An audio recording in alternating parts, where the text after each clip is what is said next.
Escuchen atentamente los susurros del terror en la hora de lo macabro. Una experiencia auditiva que desafiará sus sentidos y perturbará su mente.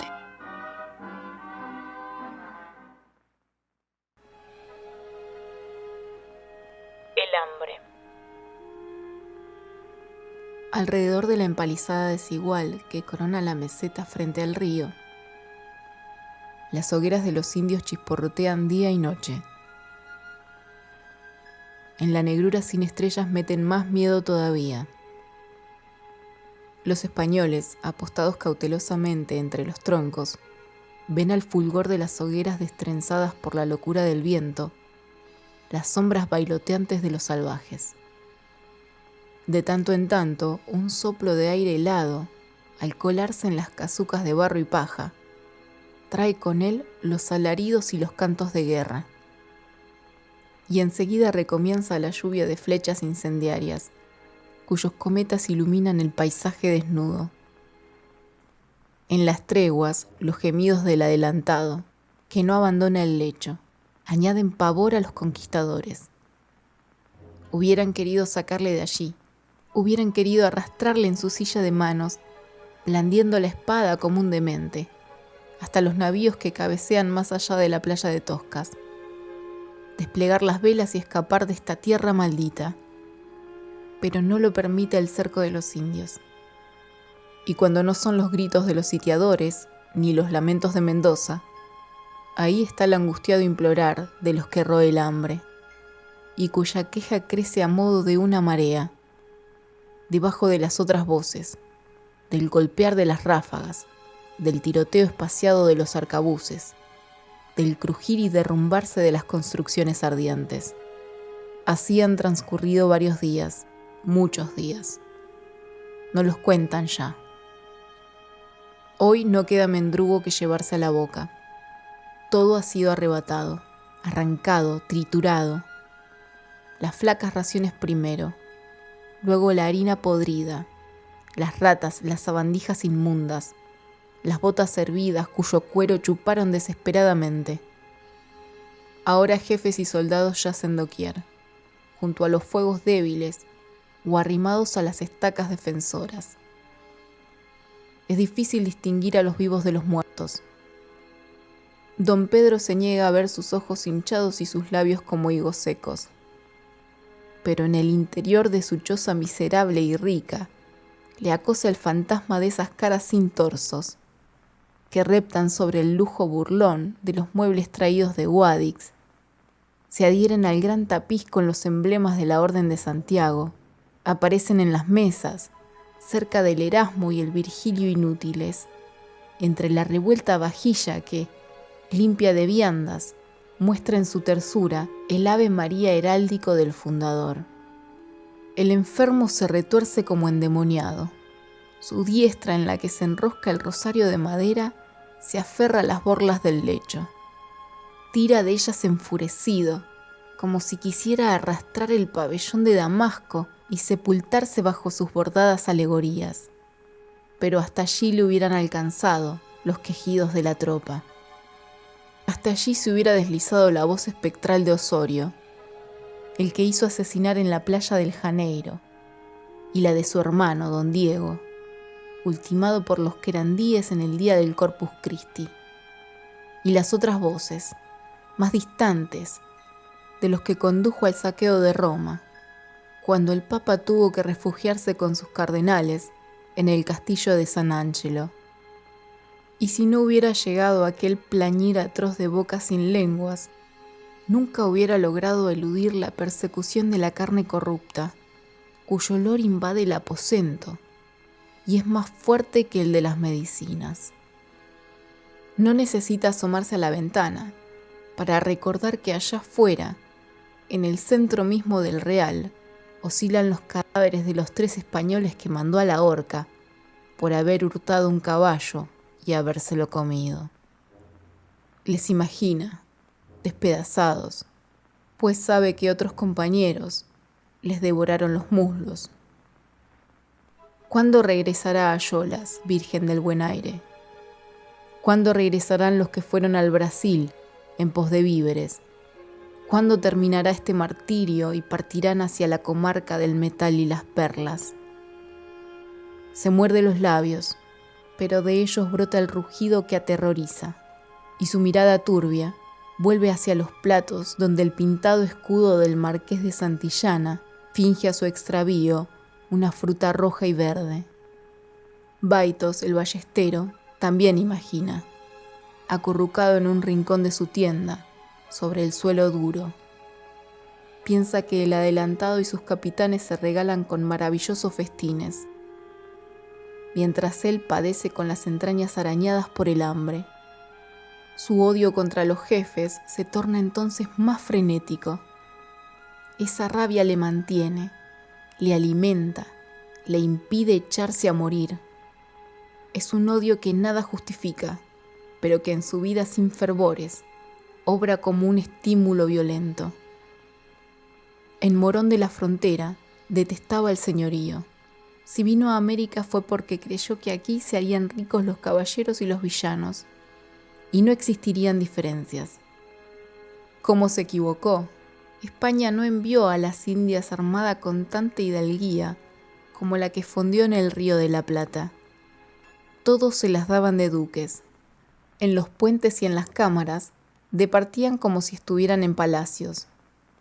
Baitos les ha espiado con los ojos pequeños, entrecerrándolos bajo las cejas pobladas. El único que para él algo valía, pues se acercaba a veces a la soldadesca, era Juan Osorio, y ya se sabe lo que pasó. Le asesinaron en el Janeiro. Le asesinaron los señores por temor y por envidia.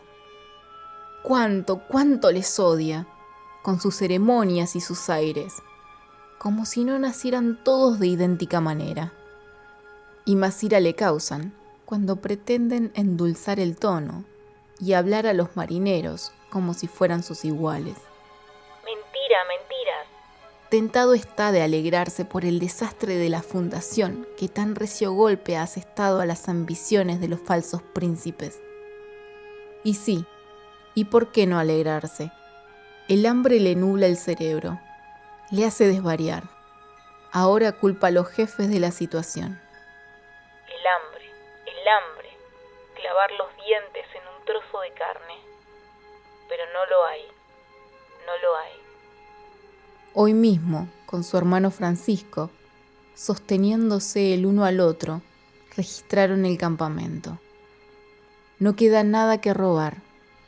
Su hermano ha ofrecido vanamente, a cambio de un armadillo, de una culebra, de un cuero, de un bocado, la única alhaja que posee.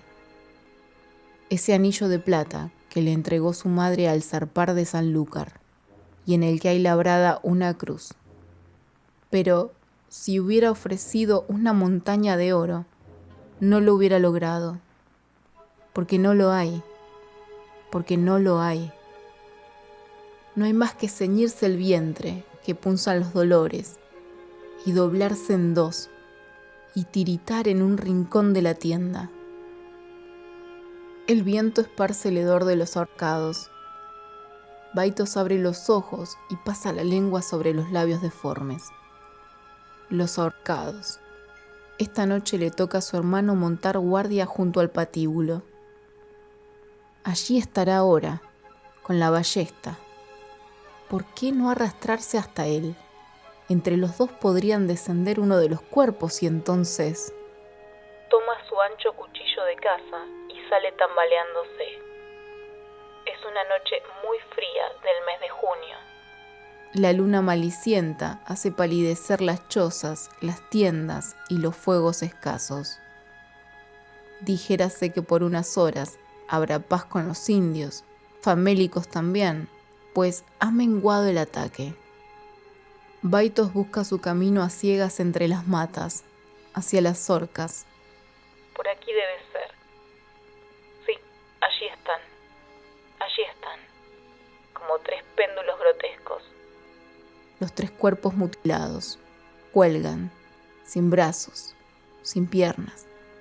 Unos pasos más y los alcanzará. Su hermano andará cerca, unos pasos más. Pero de repente Surgen de la noche 4 sombras, se aproximan a una de las hogueras y el ballestero siente que se aviva su cólera, atizada por las presencias inoportunas. Ahora les ve. Son 4 hidalgos, 4 jefes. Don Francisco de Mendoza, el adolescente que fuera mayordomo de don Fernando, rey de los romanos. Don Diego Barba, muy joven, caballero de la Orden de San Juan de Jerusalén. Carlos Dubrín, hermano de leche de nuestro señor Carlos V. Y Bernardo Centurión, el genovés, antiguo cuatralbo de las galeras del príncipe Andrea Doria. Baito se disimula detrás de una barrica. Le irrita observar que ni aun en estos momentos en que la muerte asedia a todos, han perdido nada de su empaque, de su orgullo. Por lo menos lo cree él así. Y tomándose de la cuba para no caer, pues ya no le restan casi fuerzas, comprueba que el caballero de San Juan luce todavía su roja cota de armas, con la cruz blanca de 8 puntas, abierta como una flor en el lado izquierdo, y que el italiano lleva sobre la armadura la enorme capa de pieles de nutria que le envanece tanto. A este Bernardo Centurión le excreta más que a ningún otro. Ya en Sanlúcar de Barrameda, cuando embarcaron, le cobró una aversión que ha crecido durante el viaje. Los cuentos de los soldados que a él se refieren fomentaron su animosidad. Sabe que ha sido capitán de 4 galeras del príncipe Doria y que ha luchado a sus órdenes en Nápoles y en Grecia. Los esclavos turcos bramaban bajo su látigo, encadenados a los remos. Sabe también que el gran almirante le dio ese manto de pieles el mismo día que el emperador le hizo a él la gracia del toisón. ¿Y qué? ¿Acaso se explica tanto engreimiento? De verle, cuando venía a bordo de la nao, hubiera podido pensar que era el propio Andrea Doria quien venía a América. Tiene un modo de volver la cabeza morena, casi africana, y de hacer relampaguear los aros de oro sobre el cuello de pieles, que a Baitos le obliga a apretar los dientes y los puños. Cuatralbo de la armada del príncipe Andrea Doria. ¿Y qué? ¿Será él menos hombre, por ventura? También dispone de 2 brazos y de 2 piernas y de cuanto es menester. Conversan los señores en la claridad de la fogata. Brillan sus palmas y sus sortijas cuando las mueven con la sobriedad del ademán cortesano. Brilla la cruz de Malta, brilla el encaje del mayordomo del rey de los romanos sobre el desgarrado jubón, y el manto de nutria se abre, suntuoso, cuando su dueño afirma las manos en las caderas. El genovés dobla la cabeza crespa con altanería y le tiemblan los aros redondos. Detrás, los 3 cadáveres giran en los dedos del viento. El hambre y el odio ahogan al ballestero. Quiere gritar, mas no lo consigue, y cae silenciosamente desvanecido sobre la hierba rala. Cuando recobró el sentido, se había ocultado la luna, y el fuego parpadeaba apenas, pronto a apagarse. Había callado el viento, y se oían remotos los aullidos de la indiada. Se incorporó pesadamente y miró hacia las orcas. Casi no divisaba a los ajusticiados. Lo veía todo como arropado por una bruma leve. Alguien se movió muy cerca. Retuvo la respiración, y el manto de nutrias del capitán de Doria se recortó a la luz roja de las brasas. Los otros ya no estaban allí. Nadie, ni el mayordomo del rey, ni Carlos Dubrín, ni el caballero de San Juan, nadie. Escudriñó en la oscuridad. Nadie, ni su hermano, ni tan siquiera el señor don Rodrigo de Cepeda, que a esa hora solía andar de ronda con su libro de oraciones. Bernardo Centurión se interpone entre él y los cadáveres. Solo Bernardo Centurión. pues los centinelas están lejos y a pocos metros se balancean los cuerpos deflecados. El hambre le tortura en forma tal que comprende que si no la apacigua enseguida, enloquecerá. Se muerde un brazo hasta que siente sobre la lengua la tibieza de la sangre. Se devoraría a sí mismo si pudiera. Se troncharía ese brazo. Y los 3 cuerpos lívidos penden con su espantosa tentación. Si el genovese fuera de una vez por todas, de una vez por todas. ¿Y por qué no, en verdad, en su más terrible verdad, de una vez por todas? ¿Por qué no aprovechar la ocasión que se le brinda y suprimirle para siempre? Ninguno lo sabrá. Un salto y el cuchillo de caza se hundirá en la espalda del italiano. Pero, ¿podrá él, exhausto, saltar así? En Morón de la Frontera hubiera estado seguro de su destreza, de su agilidad. No fue un salto, fue un abalanzarse de acorralado cazador. Tuvo que levantar la empuñadura afirmándose con las 2 manos para clavar la hoja. ¿Y cómo desapareció en la suavidad de las nutrias? ¿Cómo se les fue hacia adentro, camino del corazón, en la carne de ese animal que está cazando, que ha logrado por fin? La bestia cae con un sordo gruñido, estremecida de convulsiones. Y él cae encima y siente, sobre la cara, en la frente, en la nariz, en los pómulos, la caricia de la piel. 2, 3 veces arranca el cuchillo. En su delirio, no sabe ya si ha muerto al cuatralbo del príncipe Doria o a uno de los tigres que merodean en torno del campamento. Hasta que cesa todo estertor. Busca bajo el manto y al topar con un brazo del hombre que acaba de apuñalar, lo cercena con la faca e hinca en él los dientes que aguza el hambre. No piensa en el horror de lo que está haciendo, sino en morder, en saciarse. Solo entonces la pincelada bermeja de las brasas le muestra más allá, mucho más allá. Tumbado junto a la empalizada, el corsario italiano. Tiene una flecha plantada entre los ojos de vidrio. Los dientes de Baitos tropiezan con el anillo de plata de su madre, el anillo con una labrada cruz, y ve el rostro torcido de su hermano, entre esas pieles que Francisco le quitó al cuatralbo después de su muerte para abrigarse. El ballestero lanza un grito inhumano. Como un borracho se encarama en la estacada de troncos de sauce y ceibo y se echa a correr barranca abajo, hacia las hogueras de los indios. Los ojos se le salen de las órbitas, como si la mano trunca de su hermano le fuera apretando la garganta más y más.